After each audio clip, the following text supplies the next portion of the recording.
Okay guys, welcome sa ating 250 8 Hindi ko alam. 58 na ata Lagi na wala alam. na episode. Dami na, no? So, hi po sa lahat ng mga nakikinig sa atin. Lalo na sila Ate Julie, yan. Lagi silang nakikinig. Tapos, nagma-my day sila. May pagkain. Ano ba naman yan? Nagugutom lang kami. Ano? Sarap na Healthy naman yung food na purpose nila. Oo nga. No. Tayo lang naman yung hindi healthy. Okay. Hindi, maganda naman kasi yung topic natin. Ano? Okay. At actually excited kami makarating sa Revelation. Siyempre, isa siyang milestone na nagawa natin, sir. Ano? Kung magbabacktrack Sa tayo, Diyos. siyempre, sinimulan natin yan sa Gospels. Di ba? Chronology. Actually, hindi nga eh. Dati topical eh. Di ba? Topical mga social issues. So, and pag ano kasi nauubusan eh. Tapos nag-iisip ka, paano ba ang ano ngayon? Di ba? O day yung ano na lang talaga. Oo, ano na lang natin. Daanan natin lahat yan. At true enough naman, faithful si God sa mga nagiging topic natin. Kung natatandaan mo, Sir John, may mga issues sa churches, sa local church natin, na hindi natin sinasadya. Yun yung nakaschedule na topic. Natatapat. Na minsan parang sinasadya nyo yata bakit yan yung ano. Actually yun nga yung isang parang nagpatunay na hindi, baka kumikilos talaga si God, ano? Pero may sinabi din ako dun eh. At kung sinadya man, word pa rin naman kasi ni God. Sabagay, kung sinadya man yun, wala kang kaso. Pero ang totoo, hindi nga kasi. Hindi nga siya. Pero kung sinadya nga, wala pa rin pwede din. wala pa rin problema. Oo.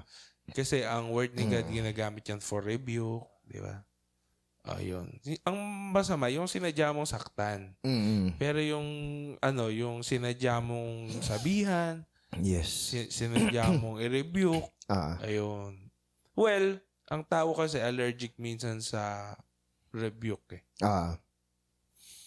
Ako din naman, ganun. Minsan, no? So, naiintindihan ko sila. Pero sana, kung sa gabi, after sabihin sa'yo yun, nakapag-isip-isip ka din. Baka nga naman. Baka nga naman may point. Yes. Diba? Pag ganun, hindi ka lucky. Okay. Nag-improve ka day by day kapag ganun. So, last time, napag-usapan natin sa 1 Thessalonians 5 kung gaano ka-importanting esteemed yung mga overseers o mga leaders ng simbahan. Kasi Sir John, mahirap na kasi yung trabaho. Oo, yun diba? yung point doon. Na mag-handle ng group. Kasi, biruin mo, mag-handle ka ng, sabihin natin 5, 6 na tao. Si Jesus nga 12, di ba? Iba't ibang, Judas pa isa. Oo. Iba't ibang ugali, iba't ibang background, iba't ibang mannerism, iba't ibang, baka nga iba dyan, pet peeve mo yung ginagawa. Iba't ibang values sa buhay. Iba't ibang pinanggalingan. Iba't ibang pananalita. Iba't ibang diskarte. Hindi ganong kadali. Okay. Pero, hindi naman ibig sabihin, kailangan magkakamuka. No. Ang mahalaga, yung Christ-likeness dun sa grupo. Saka yung, yung pag-grow nila individually sa walk nila kay God. Yun naman yun.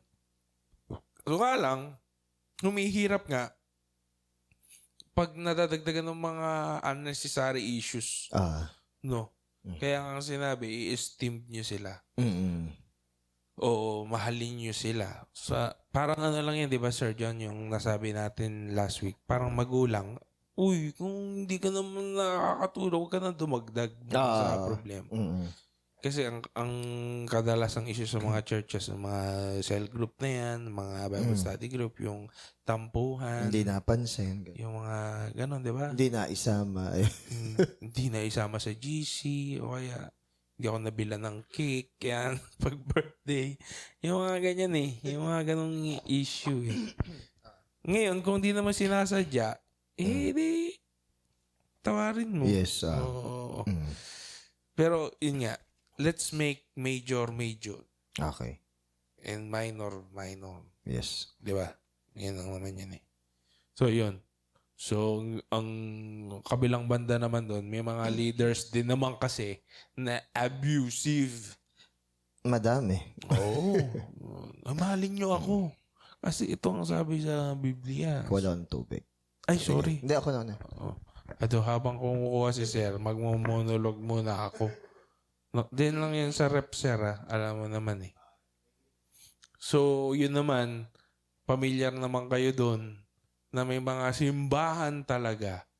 Baka nga kabilang pa kayo doon, wag naman po sana, na yung leader ay abusado na pala. At alam nyo, isa sa mga senyales na abusado ang leader ng simbahan, yung hindi nyo, pinagtatanggol niya siya at hindi nyo alam na abusive siya. Yan, merong ganong element yun eh, na hindi mo tinitingnan na abusive yun. Tapos marami akong ganong taong nakausap na lately lang nila na-realize na, ay, ang abusive pala nung leader namin, bakit ngayon ko lang nakita?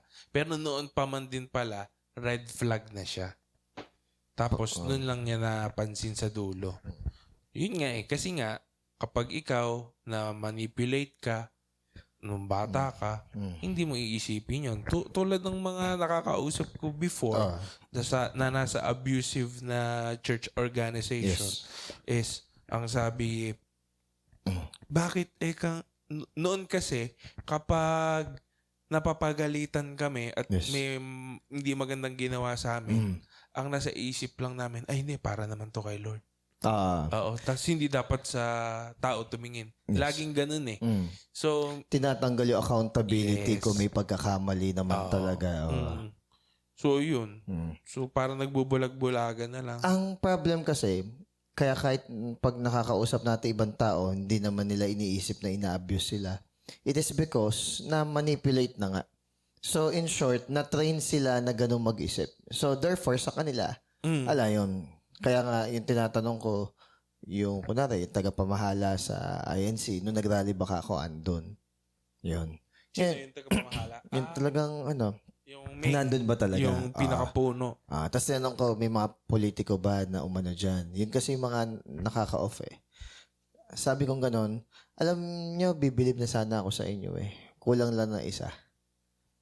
Nag-apologize kayo. Na sorry, in-endorse namin sila, ganyan-ganyan. Kahit 2%, mahalaga kasi may humility. Actually, nabi ko yun, bibilib ka ako kung nangyari yun. Kaso hindi eh. Para bang never na nagkakamali yung mga decisions sa loob ng church. Nagkakamali din. And we have to be honest with that. It doesn't make us less of a person. Pinakikita nga kung gaano natin kailangan maging maingat. Oo. Sa ako din, personally, mas bumibilib ako dun sa taong, ay, nag-sorry, nagkamali. Kaysa dun sa ipaninindigan, i-justify at ilulusot. Yeah. Kaya nga ako na rin, nagpa-podcast tayo. May mga area na, ako ito i-take ko. Okay? May mga area na hindi ako sure. Ito, hindi to straight na biblical or ganon. Para magkaroon ba ng timbangan. Margin ng error ba na ay hindi yun biblical itong area na to, ganyan. Para kumbaga hindi iisipin ng tao na doctrinal yan yun.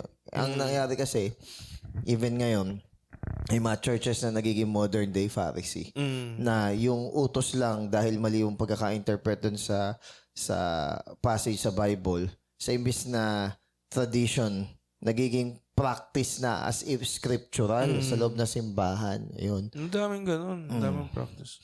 Kaya nga, for example, yung salitang unity, may balance dyan. Kasi may mga unity na mali. Pero kung ang pakikita natin is yung unity for the sake ng for the sake truth, ng yung truth, ma-dilute, mali na siya na application. Ngayon, yung regarding sa nakaraan nga, bakit kailangan i-respect yung leader at the same time yung leader naman is wag abusive. Mapapansin mo dito yung balance ng relationship sa loob ng simbahan. Di ba yun nga, sa ano din, sa slaves may sinabi, sa masters may Meron sinabi, din. Oo. sa anak may sinabi, sa magulang may sinabi. Oo. Hindi man siya hindi man siya, kasi katulad dito, slavery, hindi naman Oo. daw kinondemn. Pero hindi necessarily na kailangan directly condemn doesn't mean na Walang pake. walang pake. Ang ginawa nga ni Christ dyan is winiken niya yung structure hanggang sa parang visually and technically is wala ng slavery dahil nga tinuro sa mga masters kung paano itrato ng tama yung kanilang mga May slavery pa din. Actually, meron pa rin Oo, naman. may slavery pa din. Pero kung Kristiyano ka, hindi ka na nag-ooperate dun sa slavery ng definition ng mundo. Parang ganon, di ba? That's why yung Christianity, ang focus niya, gospel Yes. sharing. Hindi social issues. Ang Totoo kanyang naman. tinitira. Bunga yun. Bunga ng pagiging Kristiyano, yung social issue ma-address.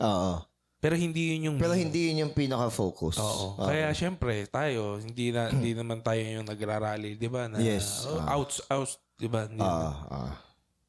Kung masigasig ka doon, dapat pag Christian ka, dapat ano ka naman masigasig ka rin sa pag-aaral. Oo. Kasi ganun. Ganun sila, Jesus. Ganun sila. Kasi hindi nga naman mababago.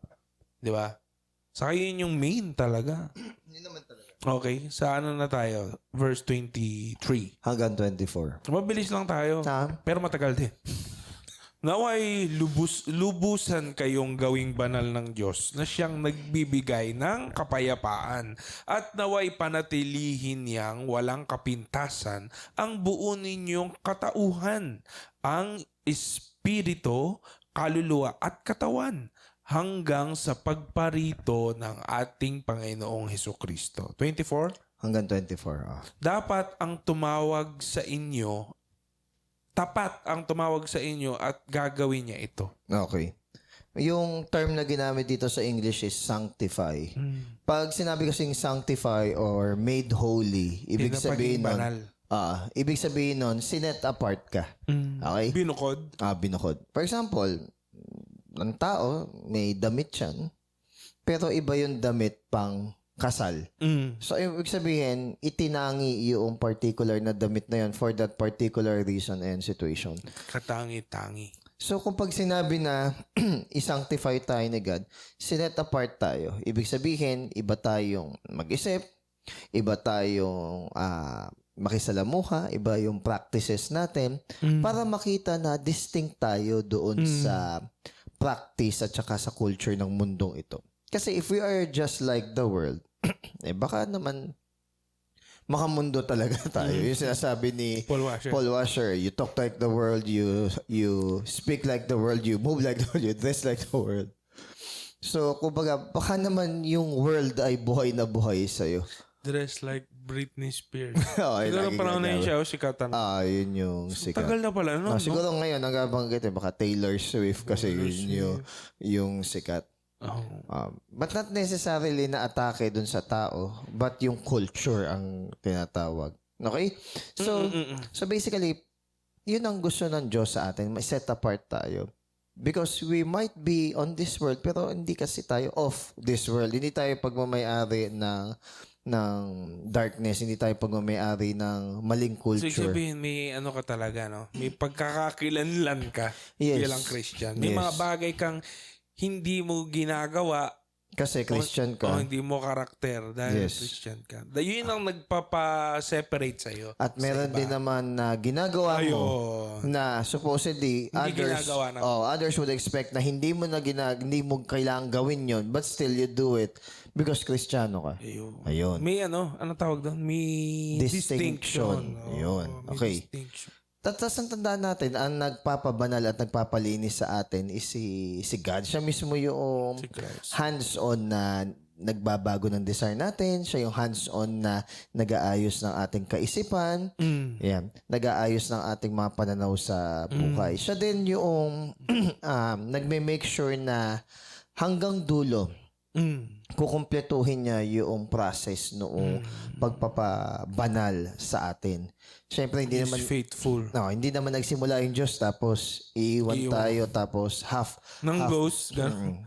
yun nga, half-baked or parang hindi tayo sabihin natin na fully set apart or sanctified. Hindi Kumbaga ganun. sinimula ng Diyos. Tatapusin niya. Yes, okay. Yun naman ang magandang promise, di ba? Yes. Tapos binanggit din dito yung spirit, soul, and body. No. Okay. So, Yan ba yung Trinity sa oo. tao? Pero kailangan maging malinaw tayo kasi may mga part sa Bible na halos similar yung ibig sabihin ng soul at saka ng spirit. Okay, may mga ganun pagkakataon. May mga pagkakataon naman na binabanggit is love the Lord with all your heart, with all your mind, with all your soul, with all your strength. Isipin mo, 4 ba yung part ng tao? Basta ang pinopoint out lang dito, yung spirit, yun yung naikipag-commune talaga kay God, na yung joy natin is na kay God. Yung soul kasi is more on sa happenings, events, okay? More on Soulish, mga ganun. more on the intellect or sabihin natin more on the fulfillment in this world. Will. Yung mga ganun. Mind, will, and emotion. Then yung body naman, ito yung mga pleasure, ganyan. Though, kahit na dulong binanggit yung body, hindi may ibig sabihin nun na baliwala yung body. Pero in that order, spirit, soul, body. Yun yung pag-ano natin, pag-aalaga. Huwag mong baligtarin. Huwag mong baligtarin. Kasi kanyari, yung body yung sinasatisfy mo. May problema ka. Mali yung order mo. Kumbaga, kung meron kayo pa-prioritize sa tatlo na to, unahin mo yung spirit. We are spiritual being with mind, will, and emotion or soul na merong vessel which is yung body. Pero that doesn't mean na ine-neglect mo na or demonize na agad yung lesser two. Hindi ganon. Kasi yung tatlo na to constitute yung ating pagiging tao. Ewan kung anong way of thinking yung kapag body is sinful? Yung body natin is trained sa sa sin. Anong religion yun? Yung alin? Yung kapag body masama na. Greek ba? Hindi ko alam eh. Kalimutan ko eh. Basta yung body natin is flesh kasi yan. Pinanganak. Alam mo yun yung fallen. lahat ng sa physical masama. Parang may sinabi na. Hindi ko matandaan eh. Baka Gnostics. Baka gana. Hindi ko sure. Yung si Jesus daw hindi pinanganak in the flesh. Yata. Gnosticism nga yata. Hindi ko sure. Tama. Pero anyway, well, hindi naman porket fallen yung body natin is kailangan natin siya i-view as masama. Sinabi nga yung body natin is temple of the Holy Spirit eh. Pero yung body na to, yung physical body natin ngayon, hindi ito yung magiging actual or same component body in the future sa glorified state. Kasi fallen to may nagkakasakit to, tumatanda to So, dapat yung order mo. Kasi kaysa naman ikaw masyado kang paligo dun sa katawan mo, tapos bulok naman yung ugali mo, sayang. Huwag ka nang lumayo. No. Yung ang ganda-ganda mo, maayos yung panamit mo, pero hindi ka nagliligpit ng higa. Mga ganun. Yun nga parang hindi akma daw. So, kumbaga, hindi akma doon sa character. So, hindi nagliligpit ng higaan. titignan mo rin, even sa, sa tabernacle, syempre, pinaka mahalaga doon yung Holy of Holies. Represent the Spirit. Then yung inner court, our soul. Then yung outer court is yung body. Ganda nun, no? Mahalaga lahat. Pero may pinaka. Na pag pinahalagan may pinakamahalaga, yung mga susunod na order takes the place. Kaya sa klase, ang tinuturo ko, hindi time management. Priority management. Basta't na-hit mo yung pinaka-priority mo. Hindi na ganun kahirap sa'yo. Ano man yung maging number 2, 3, 4. Sineminar namin yan eh. How, yung sa priority matrix, gagawa ka ng quadrant. Kung ano yung dapat priority mo. Ganda yun. Tapos may nagtanong sa akin estudyante, Sir, paano to? Nag-aaral ako. Tapos, nagwo-work din ako. Ay, ngayon pala, nag-aaral ako. Tapos susunod, magwo-work ako. Yung priority kasi natin, hindi pa ako share sa spiritual. Yung priority kasi natin sa secular, nagbabago-bago yan. Kung estudyante ka, syempre, ang pinaka-focus mo dyan, studies, mag-aaral ka. Pero pagka-graduate mo na, doon nag-aaral ka pa rin, somehow, ang focus mo na dyan is yung work mo. Okay. Pero kapag Christian tayo, kahit lumipat pa yung work or study or whatever Yung na yan. arc mo sa buhay. Yung priority pa rin natin is si God tsaka yung will niya. Yun naman yung hindi nagbabago kapag Christian ka na. Ngayon, pag hindi nagbabago at Christian ka na, ang dali na lang i-adjust yung second, third, fourth, fifth. Mag-away-away na sila doon. Pero kung Christian ka, mai-handle mo naman yan kahit papano. Kung hindi mo alam, if any one of you lacks wisdom, you should ask God. Dahil si God naman is, wala namang partiality sa pagbibigay ng wisdom. As long as tayo is nagtitiwala sa Kanya na makaka-receive sa Kanya ng ganun. So, basically dito, lagaan natin spirit natin. Immortal yan eternal yan Pag nag-share ako sa mga bago, yun yung isa sa madalas na sinasabi ko Parang tayo kaya na, saka sa patay, kaya natin na mag-spend ng time scrolling, di ba? Feeding our soul with entertainment, our bodies with ganito. Pero pagbabasa ng Bible, yun ang mahina sa atin. Yung espiritu, yun yung patay. No? Kasi hindi naman natin siya pinapakain Sabi sa Ephesians 2 verse 1, we are considered dead in our sins or trespasses. So, ibig sabihin, though humihinga tayo, gumagalaw tayo, at bubuhay tayo, ang tingin sa atin ng Diyos, dahil wala tayong communion sa Kanya, patay. So, yung pagiging patay, hindi lang ito yung physical na patay. Pag wala kang relationship kay God, patay ka. May estudyante ko kasi lagi ko ini-invite sa Bible study.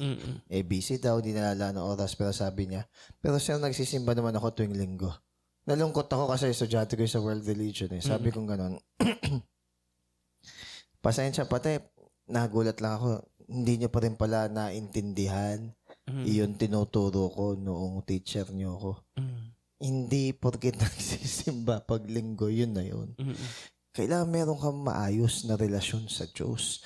Hindi substitute na compliance na kapag nagsisimba ka or nagbasa ka lang ng Bible, yun na yun. Christian ka na. Or sabi natin, ka na. Hindi siya ganun. Kasi pansinin mo, nung araw nga wala pang Bible Paano yun? Hindi kasama sa checklist nila yun. Oo. Paano sila naging Christian? Ayun nga. Tapos yung pagsisimba, yung simba noon, kunwari, yung Sabat, buong araw yun na merong seremonyas. Ala pa doon yung mga feast. Diba? Yung Pesach, yung mga Passover, yung booths na nakatent sila. Dami nun. So, hindi ko pwede sabihin na, hindi, nagsisimba naman ako Hindi nga siya points. Hindi nga siya points. As much as hindi lahat na pumapasok sa loob ng simbahan ay totoong Kristiyano. Okay? Kaya lagi kong ginagamit, hindi rin ako lahat ng pumapasok sa garahe, nagiging kotse. So, just because ginagawa mo yon doesn't mean ikaw na yon. Kung na-miss out mo yung bakit mo ginagawa yung bagay na yon, hindi ikaw yon. Ang ginagawa mo lang is you're complying with the traditions. Ito pa isa. Isipin mo. Compliance lang. Compliance lang. Isipin mo it is very convenient for us na sabihin na busy kasi ako sa ganito, sa ganyan, sa ganyan. Alam mo ba, buong buhay mo hindi matatapos yung mga ginagawa tsaka trabaho? Di ba may ganyan sa Bible? Yung inaya sa banquet ba yun? Ang daming excuse, di ba? Ang daming excuse. At, by the way, valid yung excuse. Yung isa is kakasal lang. Ngayon, kung military ka, hindi ka naman dapat ayain sa gera. Kailangan ma-enjoy mo muna 1 to 2 years yung asawa mo. Yung isa naman is business. Siyempre, kailangan i-check mo naman din talaga dahil normally yung mga business na this is a family business. Yung mga ganung bagay, bumili ng oxen, check yung... So, valid naman Pero hindi kasi yon yung topmost priority. Yon. Ang na-remind ako dyan, sir, dun sa Pearl of Great Price. Yes. Totoo, maraming tayong vina-value sa buhay. Pero once na nakita mo yung pearl of great price, in comparison, Kaya mong bitawan yung iba, wag lang malaglag yung isa na yun. yun sa tingin ko yung missing. Mm. Kung hindi pa nila na-encounter yung pearl of great price, Oo, ala talaga. marami talagang mahalaga sa buhay pa nila. Hindi naman sa pang-judge, pero in conversing, malalaman mo somehow, hindi yung sa magaling lang sumagot malalaman mo somehow, ano yung degree ng kanilang relasyon sa Diyos kapag kinausap mo So, kumbaga, ako nalulungkot ako, pero at the same time, na-realize ko na, okay. Kumbaga sa tagal na natin, parang nadi-discern mo na. Nadi-discern mo na in a short, parang napaka-minimal nun. Pero mga ano yun mga matataas ang grade na mga with honors yun, with high honors. Pero at the end of the day, wala pala. Hindi pala masasubstitutean ng academic intelligence yung spiritual maturity. Kaya wala din, sayang, sabaw, parang ganun yung nangyayari. Yung May tingin mo Solomon. may self-righteousness sa ganun. Dahil nagisimba naman ako. Matik, no? Hindi may self-righteousness. Self-righteous talaga. Kasi nagtiwala ka dun sa acts or deeds mo. Ang ina-expect natin sa isang Christian, yung katulad nung kay Paul, hindi na ako umaasa na magiging matuwid pa sa aking sariling kabutihan. Kanina siya nagtitiwala? Nagtitiwala siya sa ginawa na kabutihan ng ating Panginoong Jesucristo. Kaya never kung inisip na mabait ako Kasi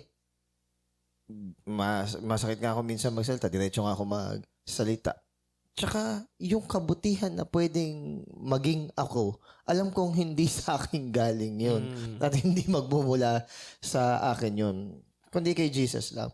Tapos iyayabang mo pa kung ano yung mabuti mong ginawa. Walang ang bilang yun. Kung di ka nga niligtas ng Diyos, di ka humihinga ngayon So, dito, kung babalikan natin to close this part, yun ang i-focus natin. Ano ba yung mas nananaig sa tatlo natin? Yung spirit ba natin, yung soul, o yung body? Spirit, yung joy. Pinangangalagaan ba natin yung joy na salvation natin? Soul is happenings. Merong kang relationship, meron kang sabihin nating happenings, nag-tour ka hapon, ganyan-ganyan. Masaya ka dahil nandun yung mga kaibigan mo. Kaya nga maraming post sa Facebook na, nagpunta kami sa ganito, ganyan-ganyan. Happenings. Happiness. Okay yun. Wala namang masama doon. Body, pleasure. Kumain ka ng ice cream, na-satisfy yung craving. Sa senses mo, no? Senses. Mata, ilong. Pandinig, panlasa, pakiramdam.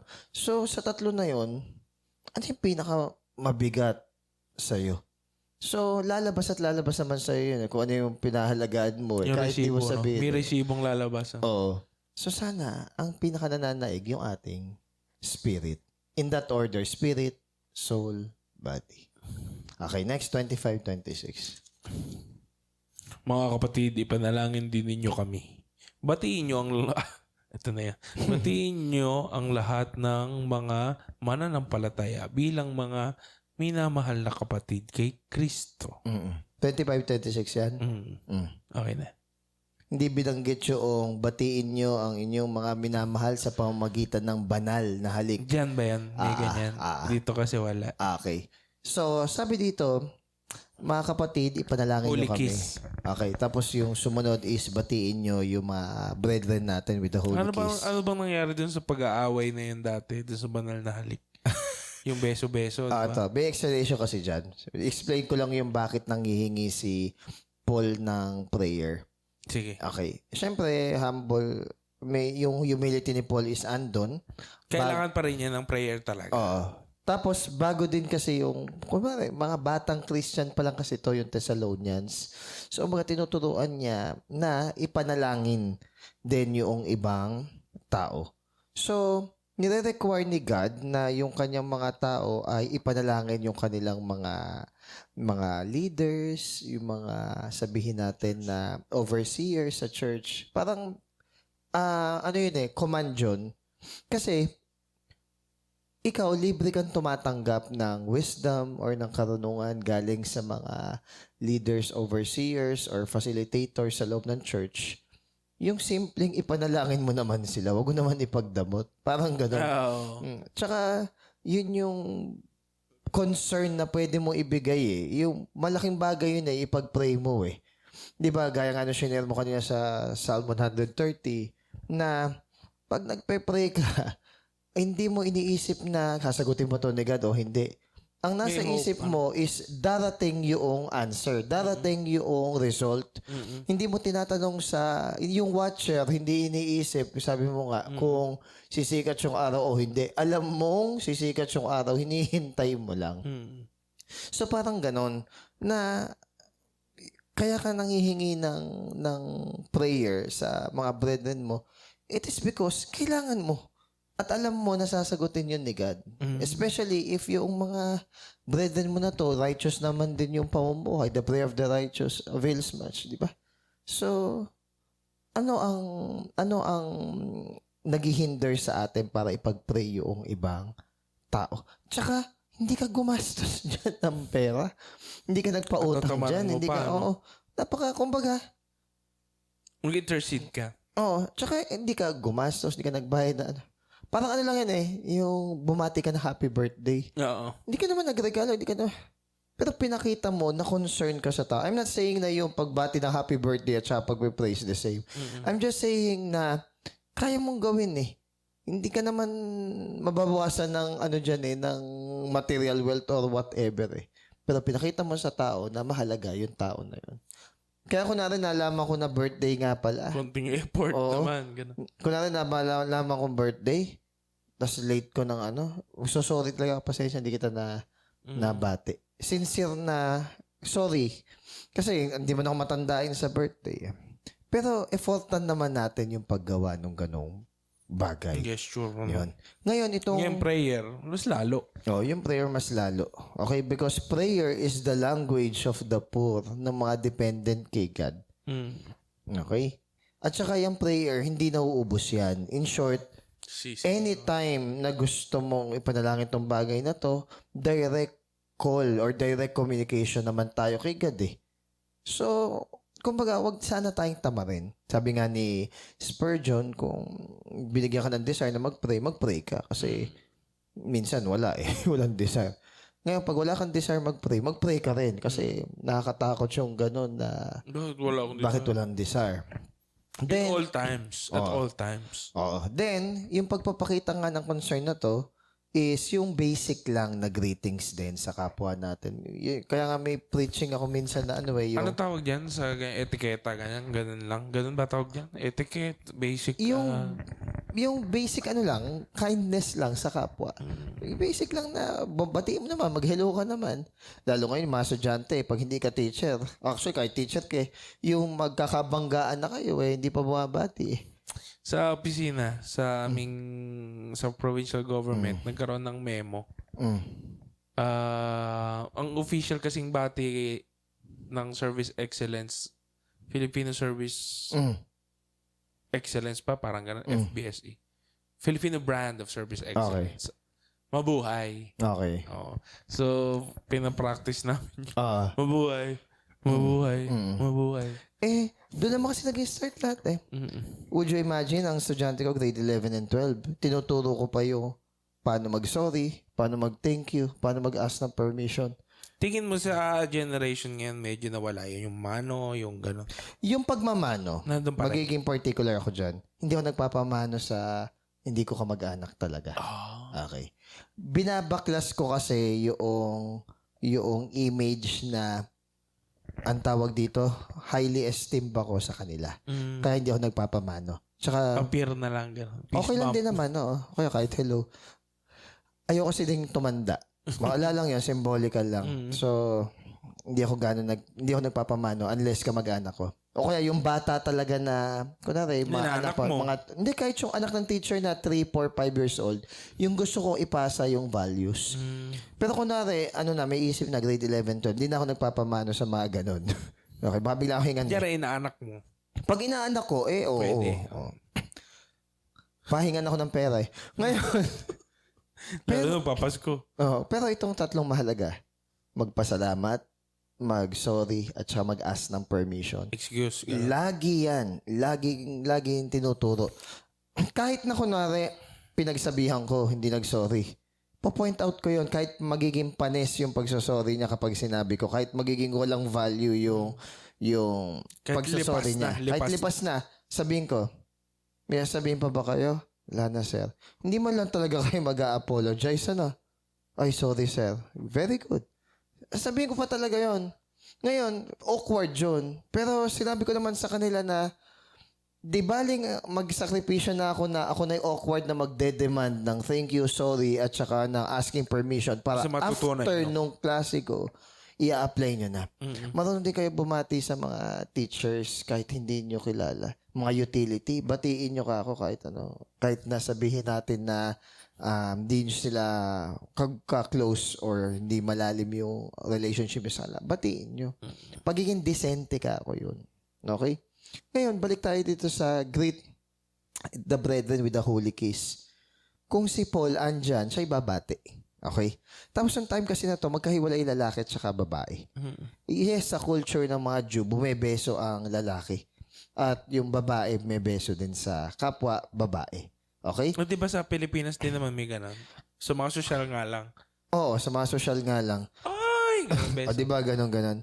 Actually, yung holding hands nga may mga part ng mundo na normal lang naka-holding hands yung cultural sa lalaki May mga makikita kang painting na magkahawak ng kamay yung kunwari isang general o ganito, ganyan.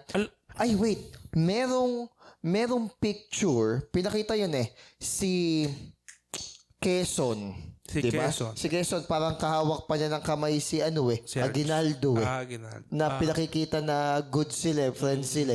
So, ibig sabihin, wala naman supposedly mali siya sa ganun Naging issue na lang nung eto na.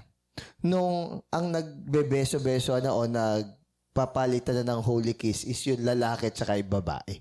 Ayan. Okay. Noong time na to. Kaya yung naging ibang mga issue. church, naging issue yon, inalis na lang. So, since this is a practice, hindi naman siya necessarily doctrine. Okay? Kung sa tingin natin na hindi yung holiness ang na-amplify doon sa action na yon, it's better na alisin na lang. For example, yung ginawa ni Kuya John na nagkakaroon ng problem na nagpapagalingan na lang doon sa paghahanda. Pagluluto. Inalis na lang niya. Kumakain ng oras. Oo, gano'n. Wag na lang. So, yun yung point doon. Simpleng pandesal na lang. Mahalaga yung fellowship. Pero yung holy kiss na yan, mainam yan in terms of, yung essence yung sasabihin ko, hindi yung literal hindi yung na letter. Okay. So, ang essence na maganda doon is, meron kang pakialam, may concern, merong intimacy between your brethren. Hindi siya yung passive.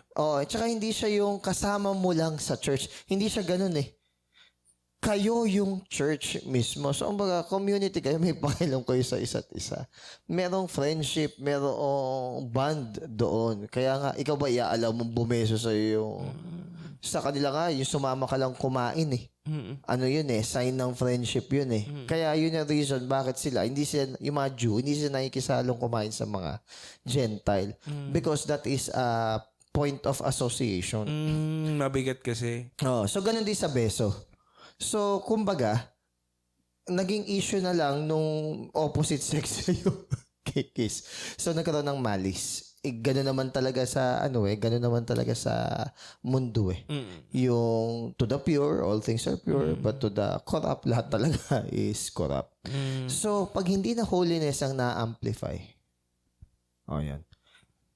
Ngayon, since nabanggit ko na yan, kapag meron ng ibang meaning yung paghalik mo dito, I'm speaking of this culture, it's better na wag na lang. Okay? Ngayon ba, ano bang mga equivalent niyang practice? Siguro yung pagbati na lang. Pero sa ibang lugar, nagbebeso pa rin naman sila sa ibang lugar. Kumbaga, tinitignan din ano yung culture ng bansa na yun. Ano ba yung mga kultura na kailangan ng alis sa Pinas o sa church? Pinas. Kultura sa Pinas, yung ipinapasa sa anak yung nabigong pangarap ng Ay. yung ginagawa insurance yung anak. Isa yun. Ano pa ba?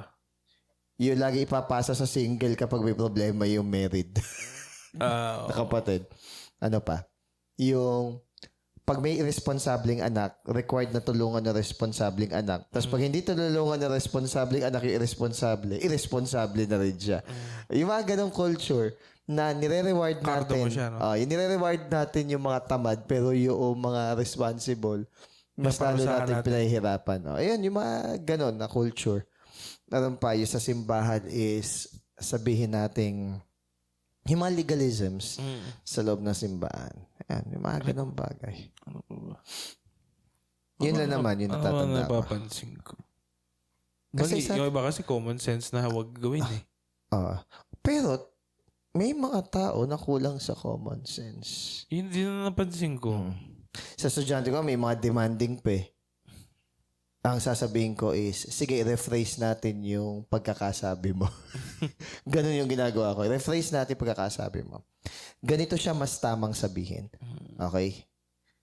Kasi may mga estudyante na nakalimutan nila na teacher yung kausap nila eh. Kaya yung parang tropa lang yung kausap. Tas demanding. Ipaparephrase ko. I think hindi siya parang outright na gusto kong lang bastusin eh. Hindi lang sila aware. Hindi sila informed. Kaya ituturo mo sa kanila. Ayun. Last, 27 to 28. Last na pala tayo. Ito na, 27 to 28. Inaatasan ko kayo sa pangalan ng Panginoon na basahin ang sulat na ito sa lahat ng mga kapatid.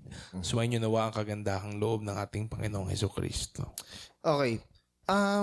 Alam naman natin na yung ending lagi ni Paul sa mga letter niya is yung grace ni Jesus. Okay? Ay sumaatin. Actually, even sa Revelations, and the grace of God be with all God's people, or and the peace of God be with all God's people. Pero may particular dito, sabi, I charge you by the Lord that this epistle be read to all the holy brethren. Kasi may mga tao na pinipili lang naman talaga nila yung gusto nilang basahin eh. Sa sa libro o sa Bible. Yung iba yung kung ano nila gusto nilang pakinggan. Ngayon, isa siguro sa purpose dito bakit pinababasa ng buo ito. Ang gusto ni Paul, since bagong church ito or sabihin nating bata pa lang. Maturuan maigi. Okay, maturuan maigi. Malinaw sa kanila ng maayos yung mga katuruan, yung mga doctrines, ganyan-ganyan. So, kumbaga, ginaguide niya. Then, sabi dito is, since 1 Thessalonians ito yung unang letter, mainam talaga na ma-establish yung mga doctrines and practices na gawin sa church. Kaya public yung pagsasabi. Ngayon, hindi lang naman siguro isa yung church dito. So, yun din yung babasahin sa iba. Para same lang din ng message. Meron kasing pagkakataon na kapag paiba-iba yung salin-salin na ganun, medyo nadadagdagan, nababawasan eh. Pero kung meron lang letter na nakasulat at yun lang din yung babasahin mo susunod, consistent yung message. Kaya sa atin, as a Christian, kunwari, ay, nanggagaya yung church. Lahat naman tayo, ginagaya lang naman natin yung word ni God, yung turo ni God. So, dapat hindi issue yung nanggaya. Walang pride sa originality. Oo. Hindi nga dapat tayo original sa word na sinishare. Okay? Siguro sa illustrations, whatever. Pero kung doesn't matter kung gayahin, kopyahin, o anuhin yung sinishare. As long as yung message is the same. Yes. Ano pa dito? Since si Paul hindi present, letter niya, gusto pa rin niya na yung impact at saka yung intimacy ng letter towards sa Thessalonians is parang andun siya. Kaya pinababasa niya ng buo yung letter. Ano pa? Paul wanted to make sure that the church heard the letter firsthand. Hindi yung sinalin lang. Ito sinasabi ko kanina. Tapos, ayaw din ni Paul na ang pakinggan lang ng mga tao kung ano yung sikat na issue doon time na yon. Magiging chismisan ang dating. Oo, magiging chismisan yung dating. Siyempre, yung mga tao, yun yung ano. Oo. Kunwari, ay, ano kaya sabi ni Pope? Ano kaya yung ano ni Pope? Yan, mga ganun. Ngayon, yung huli, the grace of our Lord Jesus Christ be with all God's people. Yun naman talaga eh. Grace means that mahal tayo ni God. Grace means na lahat ng kabutihan is ibinuhos niya sa atin para tayo naman in return is magawa nating magtiwala sa Kanya, magawa natin na sumunod sa Kanya. So appropriate talaga na yung unang letter ni Paul sa mga taga-Thessalonians ay full of love, encouragement, instruction, and grace. So whatever man yung gustong sabihin or i-remind sa atin ni God, maisa-sum up natin yan sa word na grace. Yung love ni God is nakabalot sa grace. Yung encouragement, correction ni God is nakabalot lahat sa grace. At kung alam din natin na itong church na Thessalonians, hindi naman siya particular na may issue yung Thessalonians na ito yung ginawa nilang mali, kaya siya sinulatan eh. Hindi eh. Kumbaga nagbibigay siya ng instructions sa kanila para mag-mature kasi nga, bata sila. Paano dineliver paano dineliver yung unang letter? It's by grace. So, ganun din sana tayo sa mga bago na sinisharean is we seasoned our speech and conversation with grace. Hindi yung hindi yung pagiging people pleaser. Grace in terms of dahil bata sila, di ba? Grace in terms din na alam natin somehow or we understand somehow kahit di naman Tayo natin din. feel na tayo din nanggaling sa ganon or saan sila nanggagaling. Yon. May empathy ka na kahit Yes, paano. okay. Ano kaya ang mangyayari dun sa part 2? Oh, yan. Oo. Abangan. Yun, di ba? Kung ganito ang part 1 at ang First Thessalonian, ano naman kaya?